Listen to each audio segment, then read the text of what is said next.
Laïkino, la rubrique cinématographique de l'Union des familles laïques. Avec Alain Defremont. Bonjour, vous êtes à l'écoute de Laïkino avec Frédéric, votre serviteur pour la chronique cinématographique de l'UFAL en compagnie d'Alain. Bonjour Alain. Bonjour Frédéric et bonjour les cinéphiles. Aujourd'hui, tu nous parles d'une exposition Orson Welles qui se tient jusqu'au 11 janvier 2026 à la Cinémathèque de Paris. Oui, alors c'est une exposition colossale qui nous permet de retracer la vie et l'œuvre d'un artiste immense, acteur et réalisateur, intellectuel, progressiste. On y trouve des extraits de films inachevés, des bandes-annonces, une ample sélection de films où il officie en tant qu'acteur et réalisateur.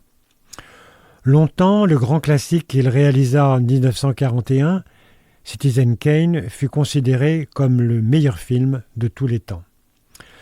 En tant que réalisateur, il est bon de rappeler quelques-uns de ses chefs-d'œuvre comme La Dame de Shanghai avec une Rita Hayworth vénéneuse en femme fatale, Falstaff, où il dirigea Jeanne Moreau, ainsi que ses adaptations de pièces de théâtre de William Shakespeare, Macbeth et Othello, qui reçut la Palme d'Or à Cannes en 1962. À propos de Shakespeare, Orson Welles disait « Tout metteur en scène qui dirige une pièce ou un film shakespearien ne peut en réaliser qu'une petite partie. Shakespeare est le plus grand homme qui ait jamais vécu, et nous sommes de pauvres taupes qui travaillons sous terre. Tout ce que nous pouvons faire, c'est mordre un petit quelque chose, mais ce que nous saisissons doit être vrai. » Je citerai aussi La splendeur des Amberson, qui fut mutilée par la maison de production sans l'accord de Orson Welles, et les 40 minutes, donc parmi les films inachevés, les 40 minutes d'un Don Quichotte monté par le cinéaste, projet qu'il mit 30 ans à élaborer, mais hélas, sans jamais pouvoir le terminer.